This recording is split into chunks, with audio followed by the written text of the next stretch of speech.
Today we bring you Bill Mcormick. Bill discovered the power of LinkedIn and social selling when he and his wife started their advertising specialty company over 5 years ago. With only a handful of clients, he quickly became a student of social selling, having read Brian's The LinkedIn Sales Playbook and putting her teachings into practice and growing a successful social selling process. Bill, welcome to the Extraordinary Outcomes Show and this special segment where we talk about the elephant in the room, which is the 5% conversion problem. But before we get into that, tell us a bit about yourself and what brought you where you are. Sure. Well, thanks, Shubhanjan. I'm so happy to be here. Glad to be speaking to your audience. So I've been involved in sales going back into the 80s, kind of on and off. My reemergence into sales began in 2013 after a brief break. My wife and I started our own promotional products company, marketing company. And because I had a sales background, guess who became the salesperson for the company? It would be me. And I had a full-time job at the time. So I had to figure out a way that I could prospect and build our company quickly. And very fast, we found that LinkedIn was the place where our buyers were, where our ideal clients were. And I could locate them on LinkedIn, put them into the sales process. And actually, we built our business from the ground up using LinkedIn. And I was able to, in 2.5 short years, leave my full-time job, come full-time working with my wife.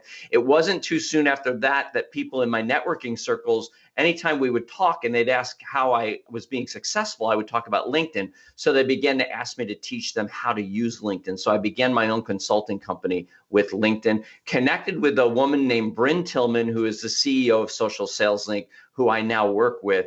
And she really helped me. She wrote a great book called The LinkedIn Tactical Playbook, I believe. Hopefully she doesn't watch this to see I got the name of the book wrong. But we connected over that. And it wasn't too soon after that, right around 2017, that I had a client in Bermuda. It was a bank that was looking for LinkedIn training. I had no idea how I was going to deliver the training and reached out to her, and we began a partnership. And then she eventually asked me to join her team. And so now I'm the chief sales officer at Social Sales Link. I'm Bryn's training partner, and we do a lot of online stuff together. We do some video recording of some courses together, and and thrilled. So I'm a person who has come kind of up through the ranks from cold calling all the way up to social selling, but have done and have been successful in what I teach. So just really thrilled to be here today, especially to talk about this topic. Wonderful. This sounds fascinating, and it calls for a separate chat altogether on your journey, and I am sure we'll do it someday. Diving right in, there is this abysmally low single-digit conversion state, right? Mm-hmm. Where do you stand on this one? Well, I think numbers are numbers, and probably from one industry to the next, they can change. They can maybe be a little higher or be a little lower. I'm sure if a company's putting out, if the average is 5%, then how high can it be? But you're right. It's not as high. It should be in double digits. I'm a business owner. I want my profit margin, I want my conversion rate to be over 50% if it can be. So I agree with you that they're very low rates. I think what we can agree on is that where sales is heading is in a very impersonal way right now, and one that's focused on numbers more than it's focused on people. That's an interesting point. Yeah, sorry, carry on. Yeah. Well, and I think because what we're doing is we're seeing clients as a dollar sign. We're seeing clients or prospects even as a dollar sign, rather than seeing them as people. And as my friend Larry Levine from Selling from the Heart says, all business is personal. And especially in this time where we're in right now, where we can't meet face to face, we're always dealing with someone through a screen and through a lens of a camera. We have to realize that we have to connect with them in a way that we've never had to even been able to connect with them in the past. Before, not in our case, because you're in Bangalore and I'm in Albany, New York, so we're quite a distance away. But in the normal business cycle, we could go sit down and have a cup of coffee together. We could meet, we could shake hands, we could look at each other face to face. That's not happening now. And so we have to figure out ways that we can build the trust. Bob Berg said, at the end of the day, when all things being equal, people do business with people they know, like, and trust, right? Great quote. Very, very true. So now that I can't meet people face to face, how am I getting to know them? How are they getting to know me so they like me and trust me so that we can then maybe do some business together or at least help each other? Before I ask a follow-up question, I just wanted to throw in one point that it is not only the pandemic why face-to-face is not happening. It's not only the geographical distance, because we are doing a lot of business across the world, all of us. But it's also that the buyer per se has changed.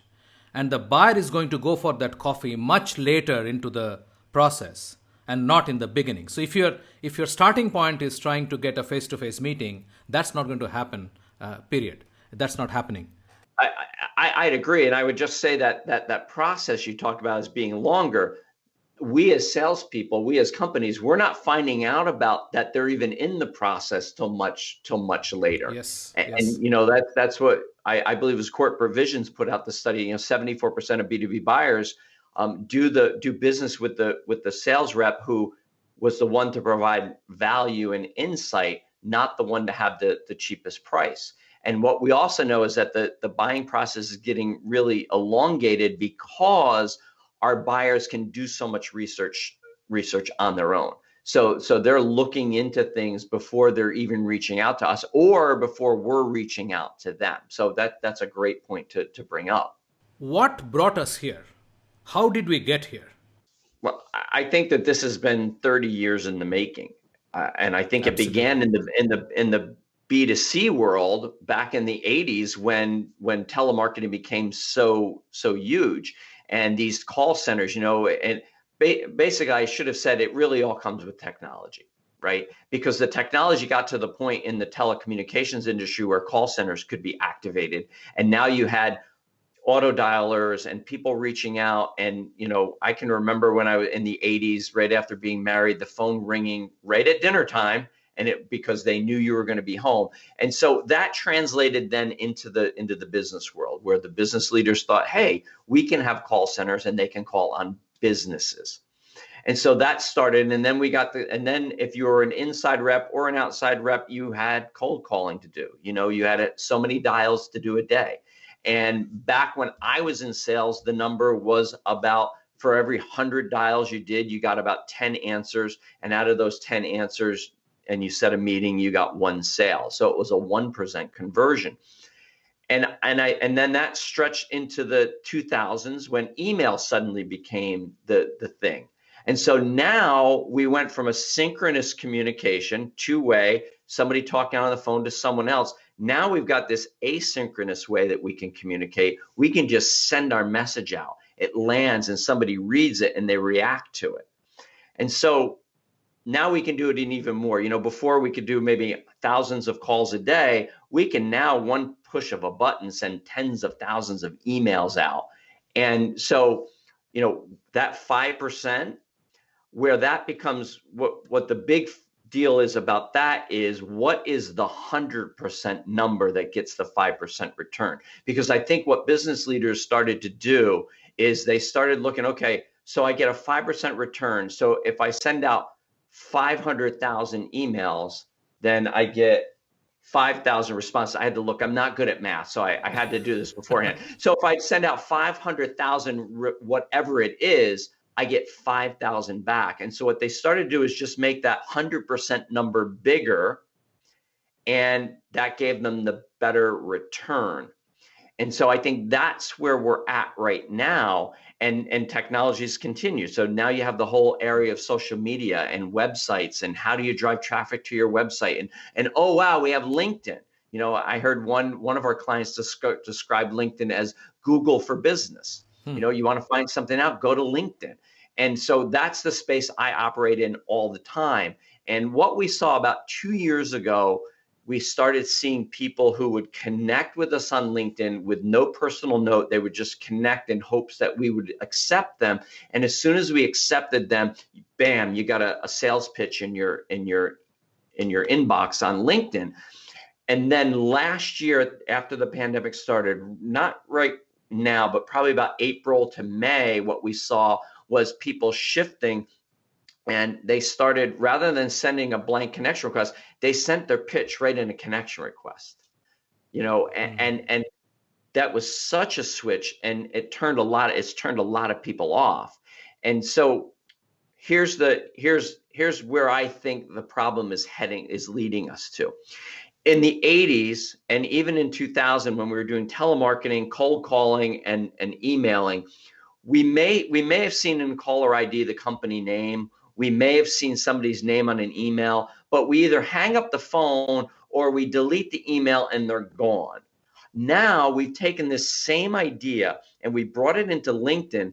But Shubhanjan, your picture is on your profile. When that message you send me comes into my inbox and it's a sales pitch, I not only see your name and see your company, I see your picture, and now you're a person. And so now the company that's mass emailing me or calling me all the time, that was a company that was far removed, that wasn't personal, but now it's a picture of a person. And now it's become personal. And I think what the sales leaders of the world need to do, and especially sales reps that are being taught to do this, is that if you're only going to have 5% return, so you sent out 100 messages and you got 5 back that are positive, I wouldn't worry so much about the 5 positive you got back. I'd really worry about the 95 that never responded or blocked you or reported you to LinkedIn or deleted your email, because they see you now. It affects your reputation bad. Mark Hunter says in today's world, our reputation arrives way before we do, right? Because people can do research on us and they can look us up. And so we had a client on the phone the other day, and we were talking to him, and he said he had been using a company that was doing automated in-mails on LinkedIn for him. And we said, well, how successful? He says, we had one sale. We got one sale from it. And he sells fairly high ticketed training, so that was good. But then I said to him, how many in-mails did they send out? He says, oh, I don't know, thousands.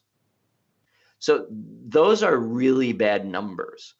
And so I think for sales leaders, and even for sales reps, they have to start looking at how to fix this is by making our numbers less, but making our quality more. What we say at Social Sales Link is you need to slow down your outreach to speed up your outcome. And the way you do that is making sure when you're reaching out, whatever way you're reaching out, you're doing so with quality. You're doing so with the other person in mind, with the idea of how can I help this person? Not, I've got to sell you, I've got to sell you, I've got to sell you, I've got to pitch you. Shubhanjan, we help companies just like yours. How many times have you gotten an email like that or a LinkedIn message like that from somebody who's from the other side of the world or the other side of the country who you've never known, and they expect immediately for you to say, oh yeah, hey, that's great, especially financial planners. Like, yeah, I'm going to give you my hundreds of thousands of dollars of portfolio. I don't have that.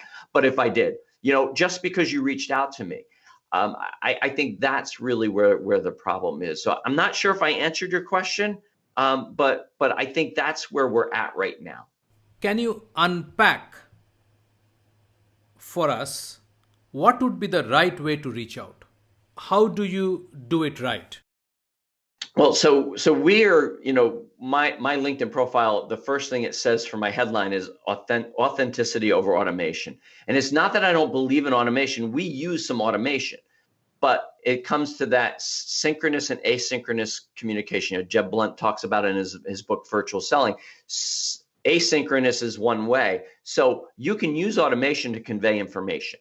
So we use automation and email systems to send information, but we're also always providing extreme value. You're never going to get just a pitch from us. You're going to get extreme value that even by reading our emails, you're learning something, right? But then when you're looking to build a relationship, you want a synchronous communication. You want it to go back and forth. You want to have a conversation. Here's the thing. We have to earn the right to have a sales conversation with someone. All right. And one of the ways we do that is we always have to keep in mind the ask offer ratio. All right. Keenan in his book, Gap Selling, talks about this, that there's always an ask offer ratio. If you're asking someone to read an email, you're asking them to look at your LinkedIn profile or read a message you sent or read a piece of content. we're asking them for their time, which is their most valuable possession. We have to make sure they get something in return that's of equal or lesser or more value than that. And there are typically 3 replies or responses to the ask offer ratio. The first is a bait and switch, and what we say in Social Sales Link is a connection and pitch is a bait and switch. Nobody likes that. Nobody likes when you say, hey, come to my webinar and you're going to get these 5 reasons of how to do something, or 5 ways how to do something. But when you go to the webinar, it's 25 minutes of pitching whatever they're selling and 5 minutes of, oh, here are the 5 points. So you always want to, so that's the first response. The second response to the ask offer ratio is, nah, it's neutral. It doesn't really provide me with anything. There might be some information there, but it's nothing I haven't learned before. The third response to the ask offer ratio is where we want to live. We want it to be compelling. We want what we share with them to be compelling, so that they kind of get that, when you see a dog that hears a weird sound, they kind of tilt their head funny, and they like, I never heard of that before. And there's 5 things whenever we're sharing content that we want to have happen. First, we want to resonate with our audience. We want them, when they're reading it, when they're consuming it, to go, wow, that's me. I can relate to that. The second thing is we want to create curiosity. We want them to have that head tilt moment or that lean in where they're like, hey, wow, I've never heard this before. We want to teach them something new, get them thinking differently. In the end, we want what we call more raised hands. We want them to go, hey, I've never thought of that before. Can you tell me more about it? And the way that we do this is, I said, slowing down your outreach. So what you're doing is first of all, on LinkedIn, you're connecting with purpose. You're just not connecting with anybody and everyone. You're looking at somebody's profile to see, hey, is this someone that I want to have as part of my network? Do they want me to be a part of their network? And if you can't find a reason, then follow them.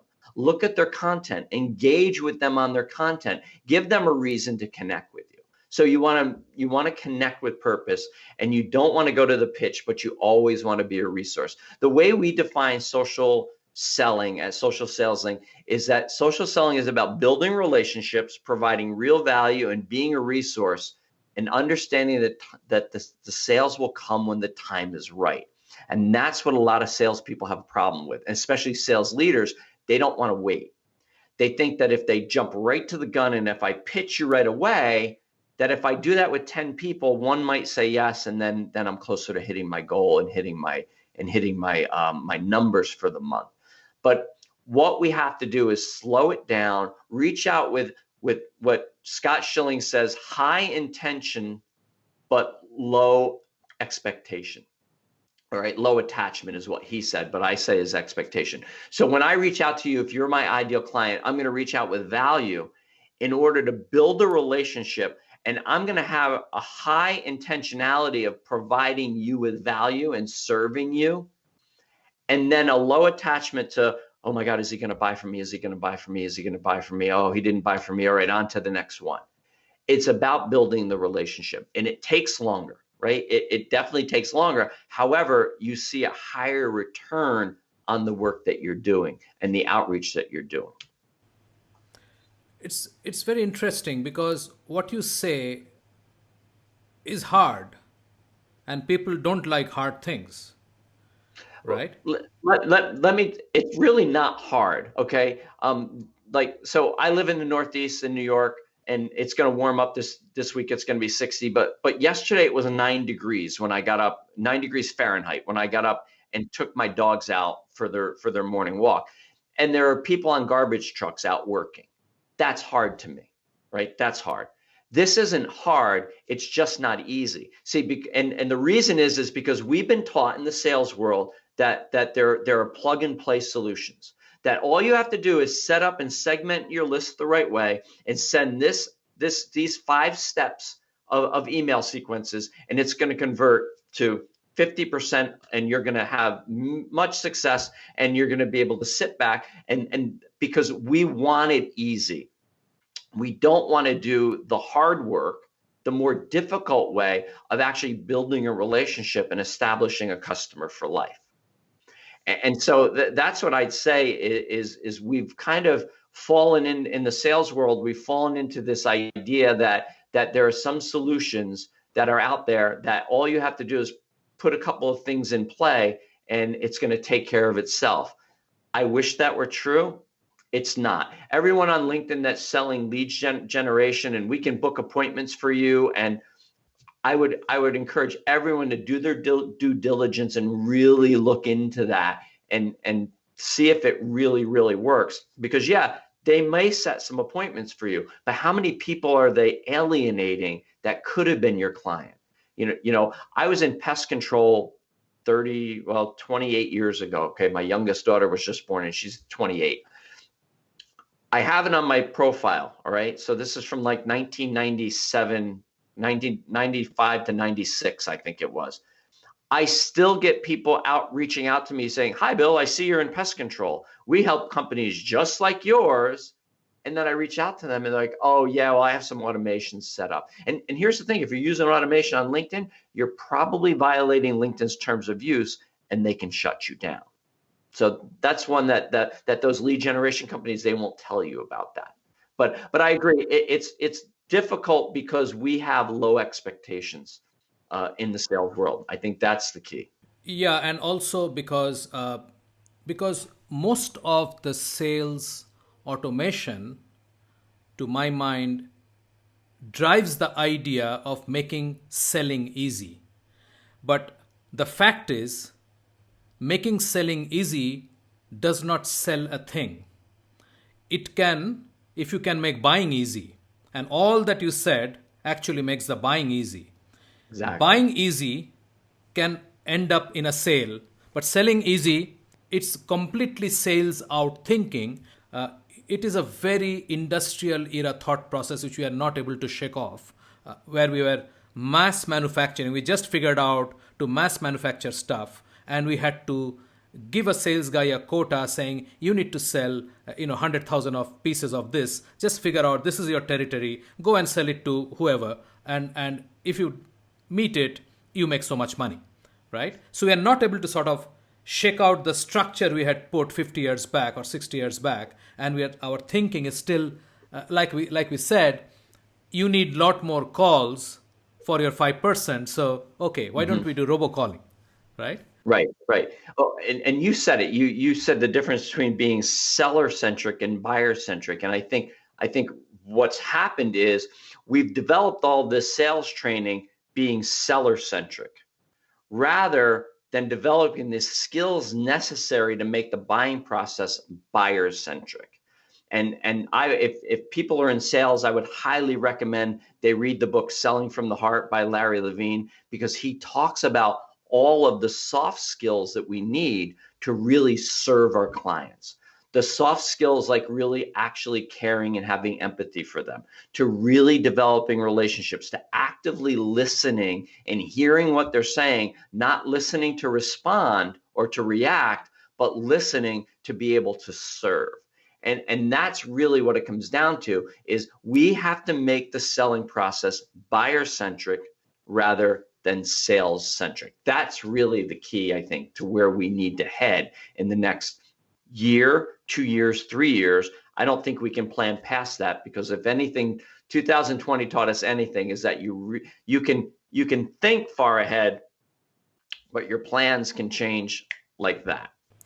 Very interesting. I want to put in a thought here.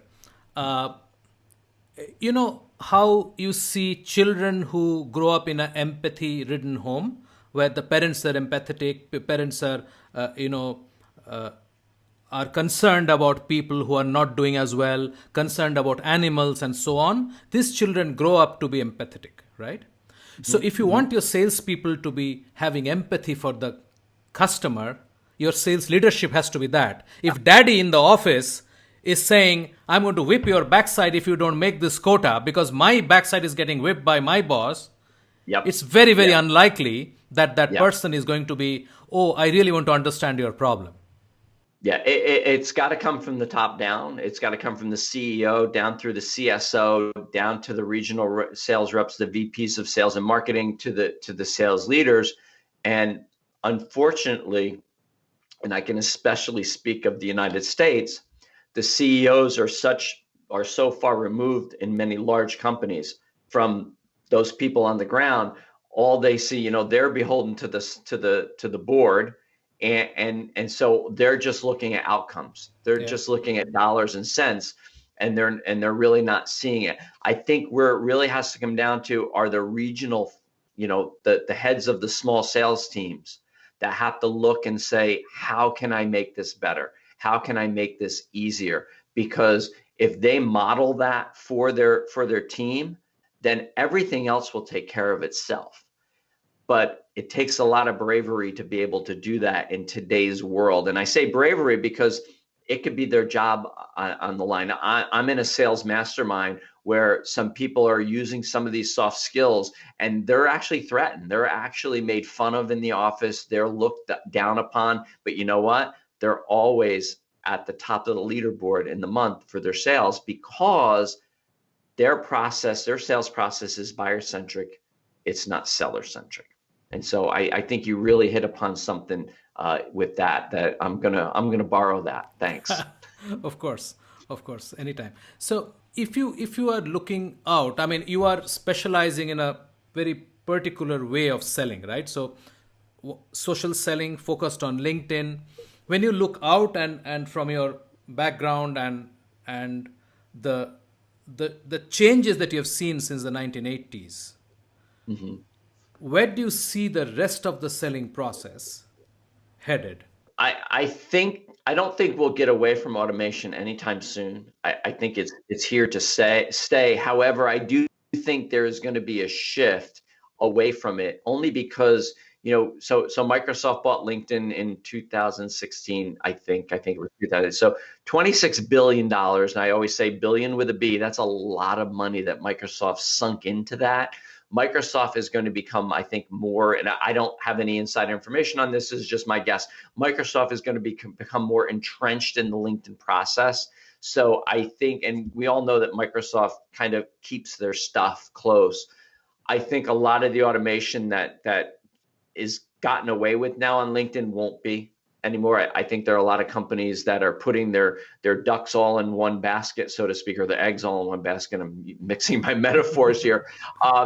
They put their eggs all in one basket with automation. I think they can see that ripped out of their hands really quickly. So I really think, and I'm part of the selling from the heart community. And what we're trying to do, and I'm going to say that, but what Larry Levine and Daryl Amy from Selling from the Heart are trying to do is create this new way of selling that is more buyer focused and buyer centric. That's where my heart hopes and wishes that we go to. I think it's going to take some time to get there. I think you'll see more automation. I only use Facebook for personal stuff. And usually on my phone or my laptop, but I also look up LinkedIn stuff on both those devices. So on my Facebook newsfeed, I can't tell you how many companies are now advertising on Facebook for LinkedIn search tactics and automation and setting appointments and lead generation. And so that's only increased, and that's probably increased especially in the last 6 months, because we can't go out and meet people. And so they're looking and saying, okay, LinkedIn's the place. LinkedIn's the water cooler. What I say is LinkedIn's a 24-hour a day, 7-day a week networking room. And so that's the place where we can go. I think that's going to get worse in the short term. My wish and my hope is that within 3 years, we're back to a more symmetrical conversations, and that's really what we do, is we help companies and we help sales teams have more sales conversations with LinkedIn, not with automation, but by building relationships, providing real value, and being a resource. And so that's my hope. I think we're in for more. I think that number 5% is probably going to go down before it goes up. Well, that's a wonderful note to end this chat, but I think this is not a topic we can finish off in one session of 30 minutes, and we need to chat more. I really enjoyed talking to you, and I hope you had a good time. And I would love to talk to you more on these and related stuff. Very good, Shubhanjan. Thank you so much. I had a blast, and I'd be happy to come back again. Thank all your listeners for listening. Tell them to connect with me on LinkedIn, please. Would love Sure. to know that they listen to me here. So thanks again.